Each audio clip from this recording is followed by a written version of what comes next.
नमस्कार दोस्तों, आपका स्वागत है हमारे चैनल पर।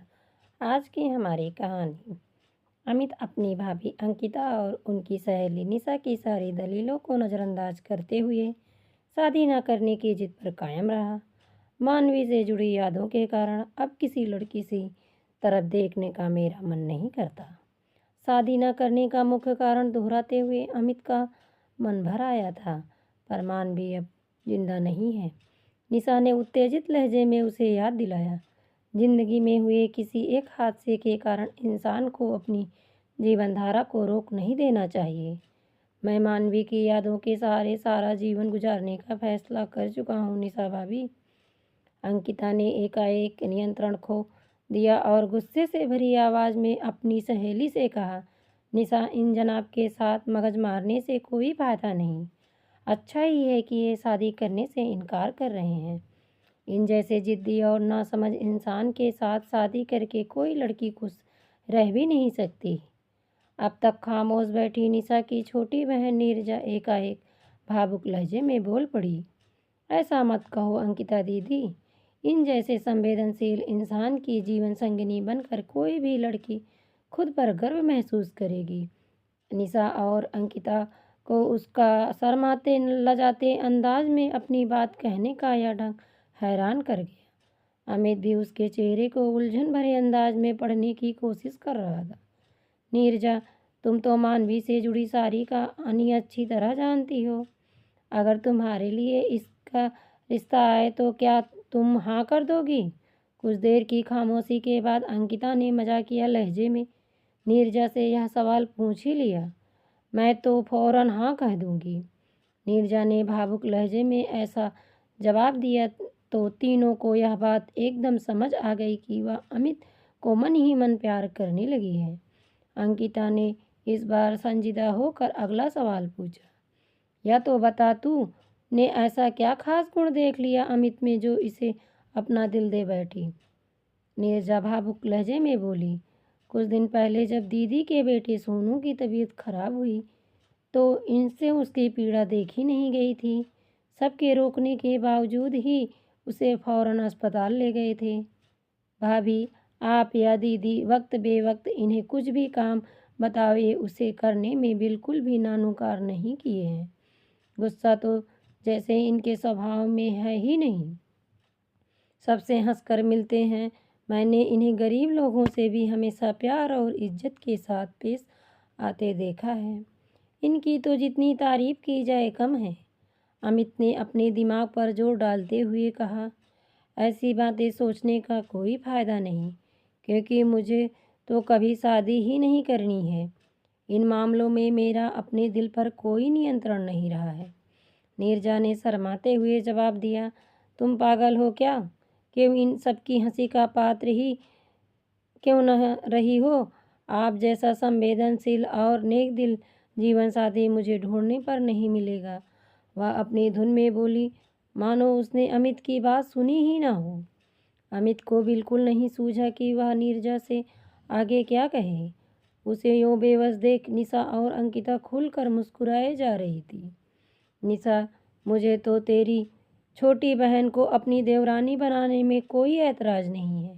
भाभी प्लीज़, हम अभी आए, ऐसा कहकर अमित ने नीरजा का हाथ पकड़ा और उसे उसके बीच से उठाकर बाहर लॉन में ले आया। तुम सबके सामने ऐसी पागलपन वाली बातें करके अपना और मेरा मजाक मत उड़वाओ। अमित नाराज नजर आ रहा था। आप इस दुनिया को छोड़कर जा चुकी मानवी के अलावा किसी और लड़की से प्रेम नहीं करते हो ना? नीरजा एकदम संजीदा हो गई। नहीं तो मुझसे शादी कर लो। तुम मेरी मजबूरी समझो प्लीज़। मैं मानवी को प्यार करता था, करता हूँ और करता रहूँगा। मुझे बिल्कुल आपके जैसा ही जीवन साथी चाहिए।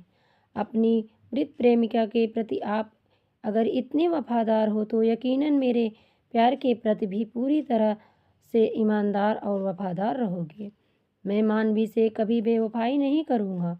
नाराज़गी भरे अंदाज में उठकर अमित अपने घर की तरफ चल पड़ा।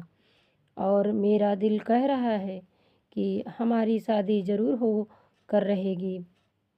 नीरजा की इस घोषणा का कोई जवाब देने के लिए अमित रुका ही नहीं था। अमित का दिल जीतने की कोशिशें नीरजा ने उसी दिन से बड़े उत्साह के साथ शुरू कर दी। नीरजा का घर पड़ोस में होने के कारण वह सुबह शाम खूब सज धज कर अमित से मिलने पहुंच जाती। मैं कैसे लग रही हूँ? अमित के सामने आते ही वह उससे यह सवाल तब तक पूछती रहती जब तक वह उसकी तारीफ नहीं कर देता। अपने फ़ोन के कैमरे से वह अमित के हर किसी के साथ खूब फ़ोटो खींचती। उसका हर काम भाग भाग कर खुद करती। उसके साथ ज़्यादा से ज़्यादा समय बिताने के लिए वह अक्सर रात का खाना उसी के घर खाने लगी थी। वह अक्सर अपने पिया की मैं बनी रे दुल्हनिया और मेरा पिया घर आया जैसे गाने मस्त अंदाज में गाती हुई दोनों घरों में घूमती नजर आती। तो अमित के अलावा सब खूब दिल खोल कर हंसते हैं, पर परेशान अमित हर किसी से फरियाद करता, कोई इस पगली को समझाओ प्लीज़, यह अपनी भावनाओं पर काबू रखे, नहीं तो बाद में इसे दुख होगा। उसे समझाना हमारे बस की बात नहीं, वह तो तुम्हारे प्यार में पागल हो चुकी है। अमित हर किसी से कुछ ऐसा ही जवाब पाकर अमित की खीज बढ़ती जाती थी। आने वाले कुछ दिनों में नीरजा ने अपने उत्साहपूर्ण व्यवहार से अमित के पिता कैलाश, माँ शांति और बड़े भाई निखिल के दिलों को भी जीत लिया। उन सबके मन में यह उम्मीद बन गई कि कभी शादी न करने के अमित के फैसले को शायद नीरजा बदलने में कामयाब हो जाएगी। नीरजा की माँ ललिता ने विशाल नाम के एक बिजनेसमैन के साथ नीरजा का रिश्ता पक्का करने का मन बना रखा था। जब नीरजा के अमित को दिल देने की खबर उनके कानों तक पहुंची तो वे अपने पति रमेश के साथ अगले ही दिन मेरठ से दिल्ली आ गई। नीरजा को सामने बैठाकर उन्होंने सख्त लहजे में उसे समझाना शुरू किया। शादी के बाद किसी भी लड़की की खुशियां सुनिश्चित करने में पैसा महत्वपूर्ण भूमिका निभाता है। तुझे तो इस बात से खुश होना चाहिए कि इतने अमीर घर की बहू बनने का मौका मिल रहा है, पर मैं अमित को पसंद करती हूँ, उसे दिल की गहराइयों से प्यार करती हूँ। नीरजा ने रुआंसे स्वर में उन्हें अपने दिल की बात बता दी। पैसा सब कुछ नहीं होता ललिता, हमें इसकी पसंद नापसंद का भी ख्याल रखना चाहिए। रमेश ने अपनी बेटी का पक्ष लिया। तुम तो अपना मुंह बंद ही रखो जी, ललिता एकदम गुस्से से फट पड़ी। तुम्हारे साथ पिछले 30 साल से मैं अपने मन को मार कर कैसे जी रही हूँ या मैं ही जानती हूँ। कभी ना मनचाहा पहना, ना कहीं घूमी फिरी, बजट बनाकर जीते हुए मेरी सारी जिंदगी बेकार हो गई। रमेश जी ने आगे कुछ ना बोलने में ही अपनी भलाई समझी। ललिता ने उनसे ध्यान हटाया और अपनी बेटी को गुस्से से घूरते हुए कहने लगी, अपने इस प्यार और पसंद के पागलपन को गोली मार और मुझे बता कि विशाल के मुकाबले क्या है इस अमित के पास 3 कमरों का फ्लैट जिसमें वह भैया भाभी के साथ रहता है और खटारा सी पुरानी कार। अरे अमित जितना साल भर में कमाता है उतनी तो विशाल की फैक्ट्री एक महीने में उसे कमा कर देती है। तू जिंदगी भर ऐश करेगी उसके साथ। नीरजा चिढ़कर बोली, माँ मेरी नज़रों में विशाल एक अहंकारी और रूखा इंसान है जो अपनी तारीफ खुद करके सबको बहुत बोर करता है। उस काबिल लड़के में ज़बरदस्ती बेकार के नुक्स मत निकाल। देख, उन्हें सुंदर लड़की चाहिए और ऊपर से तेरी मौसी या रिश्ता कराने के लिए खूब भाग दौड़ कर रही है। तुझ में थोड़ी सी भी अक्ल है तो फौरन विशाल से शादी करने को हाँ कह दे। शादी के मामले में किसी ने मेरे साथ ज़बरदस्ती की तो मैं आत्महत्या कर लूँगी। ऐसी चेतावनी देकर नीरजा उनके सामने से हट गई। कुछ देर तक अपनी बेटी को कोसने के बाद ललिता ने नीरजा पर दबाव बढ़ाने के लिए विशाल को फौरन अगले दिन सुबह मेरठ से दिल्ली आने का हुक्म फ़ोन करके सुना दिया। सफल बिजनेसमैन विशाल बड़बोला इंसान था जिसे अपनी अमीरी पर बहुत घमंड था। उसे पूरा विश्वास था कि नीरजा उसके साथ शादी करने से कभी इनकार नहीं करेगी। नीरजा को मैं सारी दुनिया घुमाऊंगा, मेरी माँ शादी में इतने जेवर चढ़ाएगी कि देखने वालों की आंखें फटी की फटी रह जाएगी। हनीमून मनाने के लिए मैंने स्विट्जरलैंड जाने का मन बना रखा है। हर वक्त ऐसी डींगे मारकर उसने ललिता के अलावा सबको परेशान कर रखा था। अमित ने अगले ही दिन नीरजा से अकेले में कहा, इस विशाल के साथ शादी करने को तुम हाँ मत करना। वह बोर इंसान तुम्हें अपने ढंग से कभी जीने नहीं देगा। मैं तो आपकी हमसफ़र बनना चाहती, पर आप हो कि हाँ, वह बात मत शुरू करो। प्लीज़, मैं तुमसे शादी नहीं कर सकता। अमित ने उसे फौरन टोक दिया। आप मेरी आंखों में देखो और बताओ कि आपको अपने लिए मेरी आंखों में गहरा प्यार दिखाई दे रहा है या नहीं। नीरजा एकदम से अमित के बहुत करीब आ गई थी। वह सब तो ठीक है, पर मानवी के साथ आपने सच्चा प्यार किया है, पर अब वह इस दुनिया में नहीं है। उसकी यादों से जुड़े रहकर मेरे सच्चे प्रेम को अपने दिल में जगह न देने का फैसला करना कहाँ की समझदारी है। नीरजा का गला एकदम से भर आया। मैं मजबूर हूँ, तो मैं भी मजबूर हूँ। अगर आपने हाँ नहीं की तो मैं परसों शाम को होने वाली अपनी जन्मदिन पार्टी में विशाल के साथ शादी करने को हाँ कर जरूर कह दूंगी। नीरजा ने अपना फैसला सुनाने के बाद भावुक अंदाज में उसका हाथ चूमकर और अपने कमरे की तरफ चली गई। उस शाम को विशाल के वापस मेरठ लौटने से पहले नीरजा ने सबके सामने उससे कहा, मैं शादी को लेकर अपनी पक्की या हाँ या ना आपको 2 दिन के अंदर ज़रूर बता दूंगी। नीरजा की इस घोषणा के बाद सभी अमित की तरफ आशा भरी नज़रों से देखने लगे। उसके गुस्से से डर कर कोई कुछ कह तो नहीं रहा था, पर उन सब की खामोशी भी अमित के ऊपर नीरजा से शादी के लिए हाँ कहने को जबरदस्त दबाव बना रही थी। नीरजा की आशा के विपरीत अमित ने शादी को लेकर कोई बात नहीं की।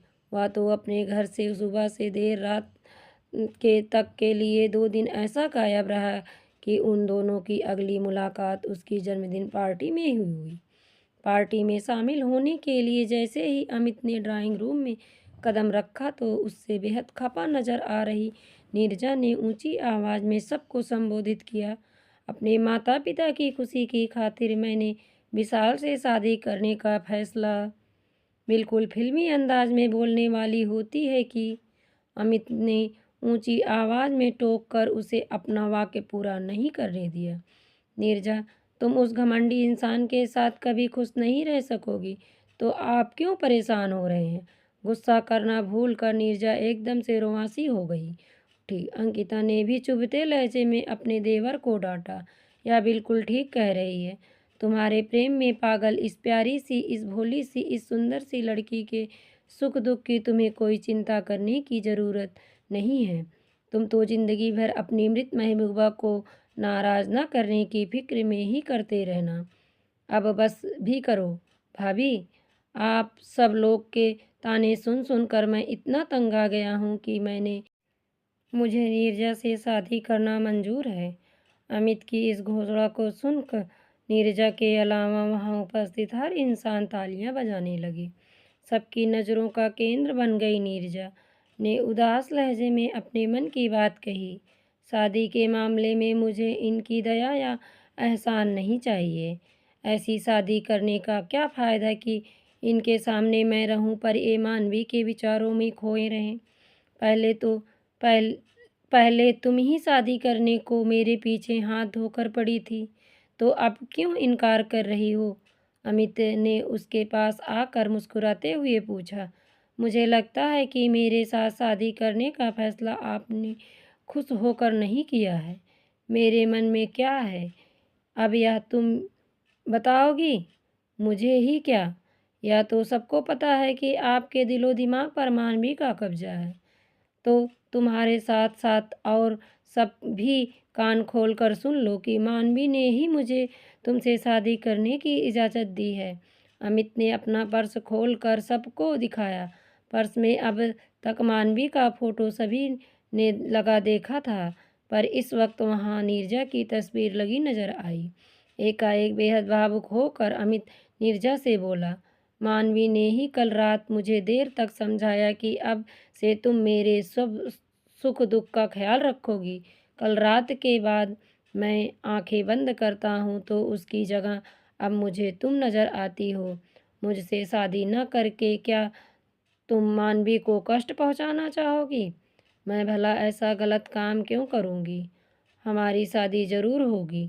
नीरजा किसी छोटी बच्ची की तरह खुशी से तालियां बजाती उछली और फिर शर्माते हुए अमित के गले लग जाती है। दोस्तों, ये थी आज की हमारी कहानी।